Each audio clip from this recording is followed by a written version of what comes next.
Hey guys! Welcome back to my YouTube channel and this is my day 3? 2? Hindi, technically 3. Basta day 3 to ng aking vlog sa Indonesia. At kasama ka pa rin. Nakabuka ka siya kaya hindi ko muna ipapakita. Pwede yan. Kasi lalagyan ko na rin ng Hello Kitty. Yeah! May bago siyang shoes! Tapos ngayon ko lang siya isusuot. Napaka-special naman. Meron kaming bibisitahin na kaibigan. Bibisitahin hindi. Siya yung nag-aya, no? Nag-aya yung isang kaibigan na. Ako dapat bibisitahin niya pero malayo. So meet halfway na lang. Halfway na lang. Hindi, ganun talaga. Kaibigan mo eh. Kaya half-half kayo. Anyway, ayun na nga. Mag-grab bike lang kami. So this is my first time. First time na mag-grab bike. Ako din. Dito sa Indonesia. So motor-motor tayo. At nakita ko sobrang layo ng pupuntahan namin. Nandito kami sa South Indonesia. Ang pupuntahan namin is North Indonesia. North Jakarta? Tama ba? North Jakarta pala. Yun. Nasa South kami. Pupunta kami ng North Jakarta. Parang ano lang. Mag-NLEX ba tayo nito? S-LEX? Mga ganun. Pasay pa QC. Kasi kaya rin kami magmomotor is dahil traffic dito. So, dala mo yung susi ko. Ayan yung susi ko. Hindi, yan yung susi ko. Susi mo. So, ayun lang guys. Sasakay na kami ng motor. Let's go. Andito na. Silang dalawa. Ayan si Kuya. This is mine. Let's go. Punta na tayo dun sa mall na pupuntahan namin. And si Baninay, naiwan muna doon kasi yung kanyang grab bike is na-delay. Akala namin yung isang grab bike sa kanya. Pero hindi pala sa kanya. Gaan-gaan lang sa akin. Wow! May matakan ako. Pero I think marunong naman sila dito mag-grab bike. Something about the way you move makes me wanna feel your groove. Something about the way you dress, baby, got me feeling like a mess, baby. Oh my gosh, nakarating na rin ako dito sa mall. At napakalayo ng biyahe na yun. More than 1 hour na motor. Hanapin ko lang si Baninay. Kasunod lang tayo. So, ang kailangan na lang natin gawin ay hanapin si TJ. Yeah, yun na nga, hindi ko nasabi sa kanila ang hanapin natin si TJ. Tapos alam mo ba, wait lang, kamusta ang ride mo? Sorry. Grabe! Bigilan. Ang haba nun, tapos Alam mo ba, durog na yung puwet ko? ako din, tapos ang bilis na magpatakbo ng driver. Hindi lang yun, tsaka inaantok na ako. Nag-headbang na nga ako doon. Hanapin na muna namin si TJ. Mambay muna kami dito sa loob ng Jayco at hinihintay pa rin namin si TJ. Sabi ni TJ, no, ni Rachel pala, kasama na. 2 hours na daw sila nandito sa loob ng mall. Ang haba ng biyahe, parang pagbalik natin, ayoko na magmotor. Ano ba yun yung isip ko habang nasa motor? Kapag uwi, ayun din yung nasa isip ko, sabi ko kanina. Nasa isip ko na, sasabihin ko kay Baninay pagdating namin doon. Pag uwi natin, mag-grab car tayo kahit maghati tayo ng bayad. Pati magpagtakbo, nakakatakot. Alam mo yung nauna na akong umalis sa hotel, naiwan siya, di ba? Naabutan pa niya ako. Hindi ko alam kung... At nauna pa siya nakarating dito sa mall. Ganun kabilis mag-drive yung driver ni Baninay. Hi Rachel! Hello. Dumating ka na rin. O saan di ka 2 hours dito? 2 hours kami dito. Saan na siya? So, pupuntahan na natin ngayon si TJ. Kasama namin si Rachel. Rachel, saan nagtago si TJ? Puntahan natin siya sa... Wala sa Pinas na ba? Wala talaga nito Oh. Ano? Ayun naman pala. What's up, TJ? Hi! Hello, what's up? Salamat. May artista kaming kasama. Namamalengke lang ako eh. Wow, nakakahiyain na mamalengke ka, no? Titingnan ka na ng panel. Dito. Dito kilala ka ng production ko. Ito ang sikat. Wala. Ang unang tanong. Nanood, hindi nanonood lagi. Bakit? Baka daw mapalik. Playing for fun. Hindi ko alam kung saan kami dadalhin itong dalawa na to. Pero lakad lang kami ng lakad. Kaya ang kasama ko lang dito ay kaming dalawa lang ni Rachel. May sasarili na lang kami. Sasarili na lang kami ng lakad. Total may internet naman siya. Kailangan ko lang ng kasama may internet. Ito meron. So may hotspot na. Tara, biyahe tayo. Dinner with them pa rin. Dito kami kumain. Thank you, TJ. Si TJ ba nagbayad? Yeah, hindi ako. Ay, ikaw ba? Ikaw pala eh. Pero pera niya. Ikot-ikot muna kami dito sa mall. Sila pa din. 6 months lang, pwede pa tuloy-tuloy. Hindi ko alam kung saan yung susunod namin pupuntahan. But thank you nga pala TJ sa libre mo na dinner. Sobrang sarap ng dinner. The next day. Hey guys, it's Thursday now and still nandito kami sa Indonesia. Ito na yung araw na sasamahan ko si Baninay sa kanyang trabaho. Mas malalaman ko ang kanyang routine dito sa Indonesia. Kinakabahan ako kasi parang mapaproud ba ako ng sobra. Makikita ko siya live na mag-host. Hindi, tutulog lang ako daw. Kasi maaga pa ngayon, it's 10:50 and papunta kami ngayon sa studio ng Confetti Philippines. Ito na tayo sa studio. Nandito na kami sa labas ng studio. Paano tayo papasok? Ayan. Ikaw ang mayora dito, diba? So, go.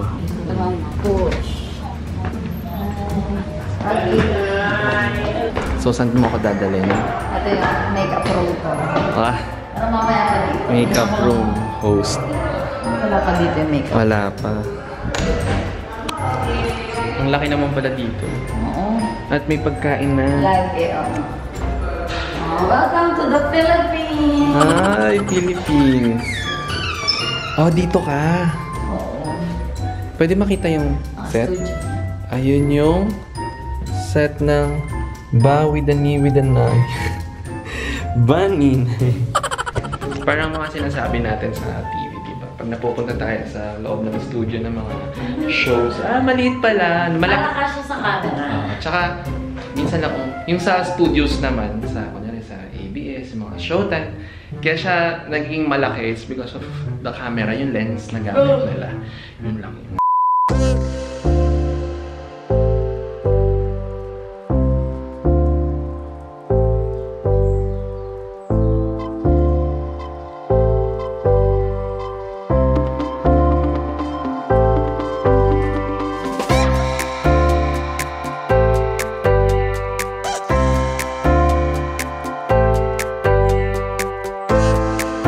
Yes, and nandito kami ngayon sa dressing room ni Baninay.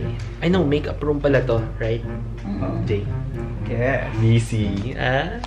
Eto, inaayusan na si Baninay. Half body lang papakita ko kasi parang hindi kaya pwedeng makita yung whole body ni Baninay. Hindi ka siya mag-body mo. So, you're the hair and makeup artist? Wala kang buha. Wala kang buhok.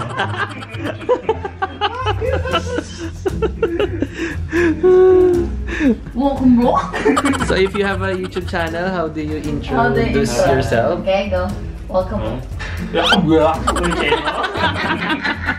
Ang galing-galing nila, nakakatawa yung mga tao dito. Full force sila dito mag-ayos kay Baninay. At ngayon ay ikaw ay magiging isang ano ka? Newscaster. Newscaster. Pag na-upload ko naman to, matagal na yung episode na yun. So, okay lang. Newscaster. Ano ginagawa mo? Pero tanggal ko excess lips. Ang pangit tignan sa camera. Pinipicturean na siya ngayon para ipopost dun sa Instagram ng Confetti Philippines. Hintay lang ako na mag-live na sa Baninay. So basically, sumama lang talaga ako para tingnan dito sa trabaho. Pero nakakatuwa dito, napaka-light ng mga kasama niya. We are back here sa loob ng studio and mag-rehearsal ulit na naka-costume na si Baninay. Ayan. Nag-ready na siya. Dito, manonood lang ako. And binigyan nila ako ng ID dito. Guest. Confetti talaga. Kasi, syempre, hindi naman ako taga dito talaga. At hindi ako staff. Guest lang tayo dito. Bisita ni Baninay. Isa siyang newscaster.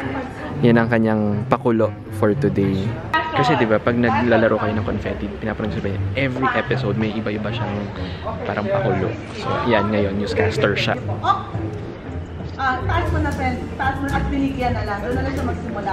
2 hours later. And tapos na ang Confetti Philippines for today. For today lang. For today lang. And si Baninay ay nag-ready na. Let's go. Aalis na kami muna. Ayan. See you.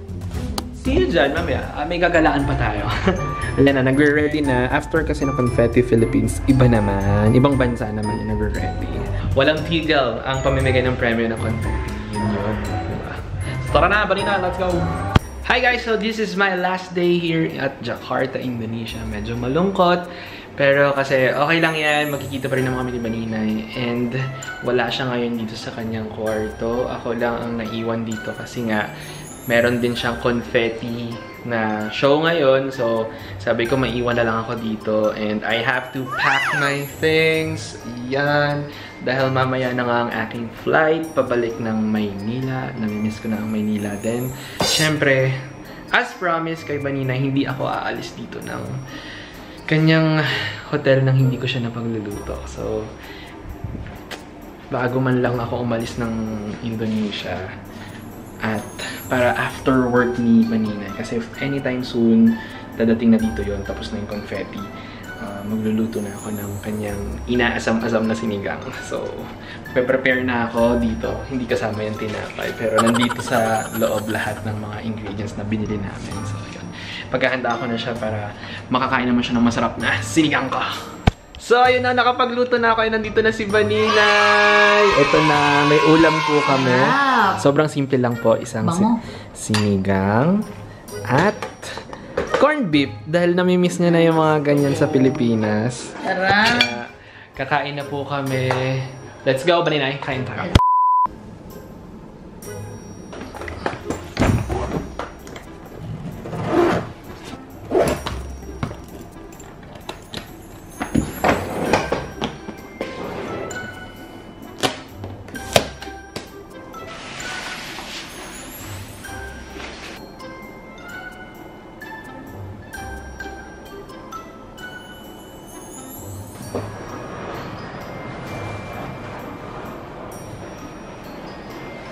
Alis na ako.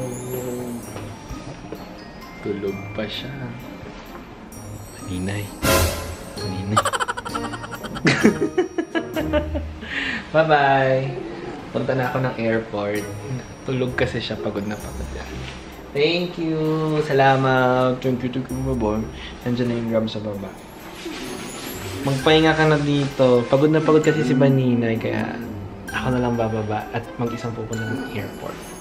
Bye-bye! Kaya guys, kung nagustuhan niyo itong video na ito, syempre may extra pa rin. Sasabihin ko. Kaya kung nagustuhan niyo itong video na ito, please don't forget to give me a big thumbs up. And syempre, huwag niyo rin kakalimutan na mag-subscribe sa amin. At malapit na siya mag 1 million. Kaya yun lang guys. See you soon, Manila.